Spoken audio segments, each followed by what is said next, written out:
Pataliputra university में 2022 से 25 session के लिए एडमिशन का जो प्रक्रिया है वो जारी है, मतलब एडमिशन प्रोसेस चल रहा है और बहुत सारे बच्चे एडमिशन ले भी रहे हैं। बहुत सारे बच्चे अभी तक सोच ही रहे हैं एडमिशन कब लेना है। तो सोच में ना रहते हुए आपको मैं सचेत कर देता हूँ, बता देता हूँ कि टाइम रहते 16 तारीख आपका लास्ट डेट है। टाइम रहते आप लोग एडमिशन करवा लें, ठीक है। एडमिशन से रिलेटेड जितनी भी जानकारियाँ है वो मेरे टेलीग्राम पे मैं पोस्ट करता हूँ। जैसे कि मैं आपको दिखाना चाहता हूँ, ये मेरे टेलीग्राम पे है, ठीक है। ये मेरा टेलीग्राम है, आप देख सकते हो। यहाँ पर जैसे कि Nalanda college Bihar Sharif, government degree college Rajgir, ठीक है, SPM college, KST college, Nalanda में जितने भी कॉलेजेस हैं जिसमें एडमिशन चल रही है पार्ट 1 की सबकी। एंड पटना में N college, TPS college, VD college, JD women's college, Arvind Mahila college, ठीक है, SGGS कॉलेज, सारे कॉलेजेस का नोटिफिकेशन यहाँ पर डालते रहते हैं और एडमिशन का डायरेक्ट लिंक भी यहाँ पर दिया गया है। जैसे कि फॉर एग्जांपल ये ऑनलाइन एडमिशन पोर्टल, ये जो दियो शरण women's evening college Bihar Sharif में, उसका लिंक यहाँ पर है। एडमिशन चल रहा है, समय रहते करवा लो। लेट करोगे फिर फर्स्ट मेरिट लिस्ट का टाइम निकल जाएगा, एडमिशन नहीं कर पाओगे, ठीक है। एडमिशन में बच गए तो फिर स्पोर्ट एडमिशन का सहारा लेना पड़ेगा और स्पोर्ट एडमिशन में सभी का एडमिशन नहीं हो पाता है, बहुत कम सीटें रहती है और मारा मारी हो जाता है सीट के लिए, समझ रहे हो। तो समय रहते एडमिशन करवा लो। एडमिशन करने की कुछ प्रक्रिया है। सबसे पहले तो आपको रजिस्ट्रेशन करना पड़ेगा। देखिए, एडमिशन से रिलेटेड मैंने एक ऑलरेडी वीडियो बना रखा है कि कैसे एडमिशन लेना है, एडमिशन का प्रोसेस क्या होता है। तो उस वीडियो में मैंने समझाया था कि सबसे पहले आपको रजिस्ट्रेशन करना पड़ता है, ठीक है। उसके मदद से आप फिर लॉगिन कर पाएंगे। रजिस्ट्रेशन करने से आपको एक ID मिलता है। लेकिन कुछ कॉलेजेस में रजिस्ट्रेशन करने की झंझट नहीं है। कुछ कॉलेजेस में डायरेक्ट आप लॉगिन कर पाएंगे। आपका रजिस्ट्रेशन नंबर जो होगा 22Z करके, उसके माध्यम से, ठीक है। यहाँ पे सारे इंस्ट्रक्शन दिए गए हैं, आप पढ़ भी सकते हैं। लॉगिन करने के लिए अपना रजिस्ट्रेशन या रेफरेंस नंबर का प्रयोग करें। रेफरेंस नंबर जो आपका पाटलिपुत्र यूनिवर्सिटी में अप्लाई करते टाइम जो मिला था 22Z करके, ठीक है, वही वाला जो पाटलिपुत्र यूनिवर्सिटी में एप्लीकेंट लॉगिन करते टाइम यूज़ करते हो, वही वाला। तो यहाँ पर डाल करके लॉगिन करना है। फिर आपके पास फॉर्म खुलेगा और वहाँ पे बहुत सारी चीज़ें आपसे डिमांड करी जाएगी। जैसे कि ये नालंदा महिला कॉलेज, आप देखे होंगे नालंदा में महिला कॉलेज जो है बिहार शरीफ, उसका है ये। सबसे पहले आपको लॉगिन कर लेना है, ठीक है। लॉगिन करते ही आपको एक एडमिशन का पोर्टल मिल जाएगा। अब उसी एडमिशन के पोर्टल पे आपको एडमिशन लेना होता है, ठीक है। तो go to the admission portal. उसके बाद क्या होगा, वहाँ पे आपको सबसे पहले पर्सनल इन्फॉर्मेशन डालनी होगी। पर्सनल इन्फॉर्मेशन आप समझते हैं क्या होता है? आपका निजी जो जानकारी है, माता का नाम, पिता का नाम, आपका नाम, आप मेल हैं या फीमेल हैं, फ़ोन नंबर क्या है आपका, तो पर्सनल डिटेल्स भरना होता है। आपका डेट ऑफ बर्थ क्या है, जेंडर क्या है, कास्ट क्या है, ठीक है, ये सब भर ले तो पर्सनल डिटेल्स। देन उसके बाद आपको क्या करना होगा, अपना एड्रेस देना होगा। कि एड्रेस बहुत ज़रूरी हो जाता है, क्योंकि अगर आपका एड्रेस कॉलेज वाले नहीं जानेंगे तो कोई भी प्रॉब्लम होता है। तो आपका एड्रेस अगर कॉलेज वालों को नहीं पता होगा तो वो किसको कांटेक्ट करेंगे। तो एड्रेस सही सही डालना, ताकि कोई भी दिक्कत हो आगे चल के पार्ट 2 पार्ट 3 में तो आपसे वो कांटेक्ट कर पाए। तो एड्रेस आपको डालना है। Here you need to enter the full address like colony. आप कौन से कॉलोनी में रहते हैं, सिटी में रहते हैं तो कॉलोनी का नाम दीजिएगा। अगर आप गांव में रहते हैं तो गांव का नाम दीजिएगा। फिर अपना पोस्ट ऑफिस, पुलिस स्टेशन, कौन से स्टेट में है, कौन से डिस्ट्रिक्ट में है, ईच एंड एवरीथिंग एड्रेस में सब कुछ डालना होता है, ठीक है। एड्रेस देते टाइम ध्यान रहे कि ये जो स्पेशल कैरेक्टर्स होते हैं, @ हैज़, ये सारी जितने भी परसेंटेज, स्टार्स है, डॉलर है, ये सभी एड्रेस देते टाइम यूज़ नहीं करना है, ठीक है। ये सारे सिंबल्स, ये सारे स्पेशल कैरेक्टर्स आपको यूज़ नहीं करना है, ठीक है। आप कॉमा, हाइफन, प्लस ये सब यूज़ कर सकते हैं, लेकिन ये जितना भी ब्रैकेट में ना, इसको ध्यान रखें, इसको यूज़ नहीं करना है, ओके। उसके बाद आपको यहाँ पे क्या करना रहेगा, अपना मार्क्स भी देना रहता है। 12th का मार्क्स, 10th का मार्क्स, आपका 12th में कितना परसेंटेज आया था, 10th में कितना परसेंटेज आया था, 500 में कितना लाए थे आप, तो जो भी मांगा जाएगा अपना मार्क्स बता दीजिएगा। फिर इतना करने के बाद आपको फिर अगले स्टेप में बढ़ जाना है।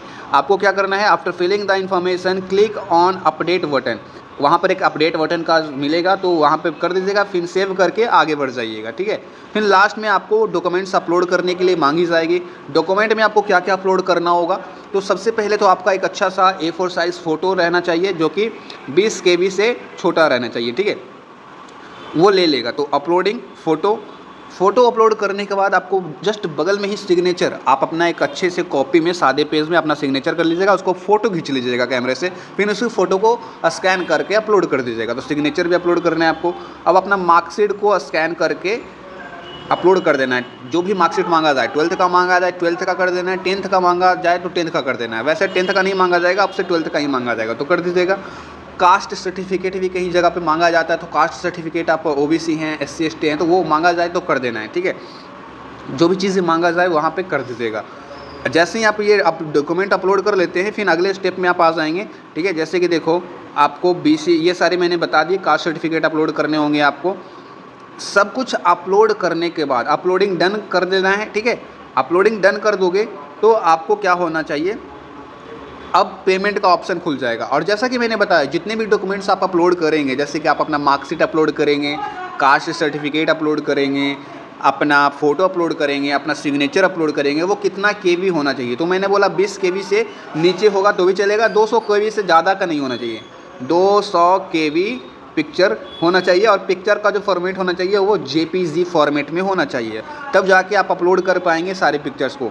अब अपलोडिंग का काम जैसे ही ख़त्म हो जाता है तो लगभग आपका सारा एडमिशन का जो प्रक्रिया है वो ख़त्म हो जाता है।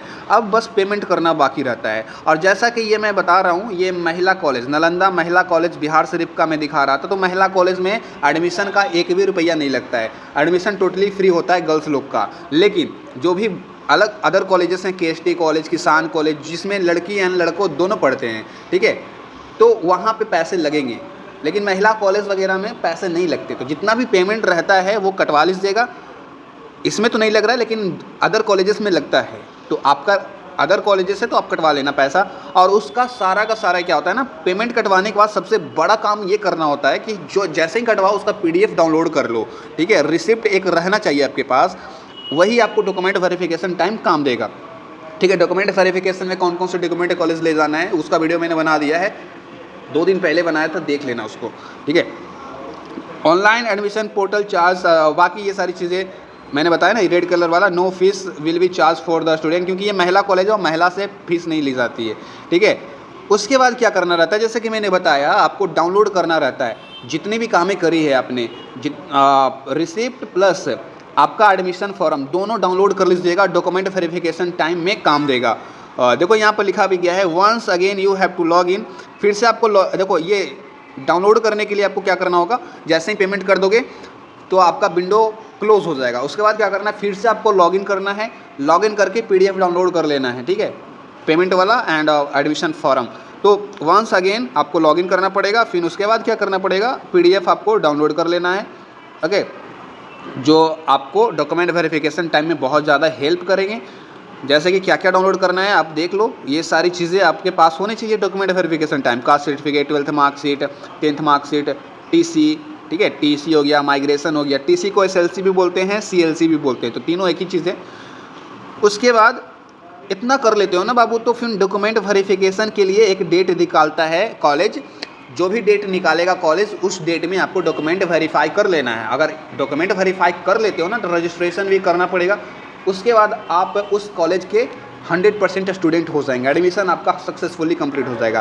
तो ये जो प्रोसेस मैंने बताया है ना, ये सारे कॉलेजेस के लिए, ऐसा नहीं है कि नालंदा महिला कॉलेज बिहार शरीफ के लिए ये सिर्फ था, सबके लिए है। SPM कॉलेज में भी इसी तरीके से हो रहा है, दियो शरण जो वुमेंस कॉलेज है बिहार शरीफ में, उसमें भी इसी तरीके से हो रहा है। और लिंक वगैरह मैं यहाँ पे दे दिया हूँ, आप मेरे टेलीग्राम पे जुड़िए, डायरेक्ट एडमिशन लिंक आपको मिल जाएगा आपके कॉलेजेस का, ठीक है।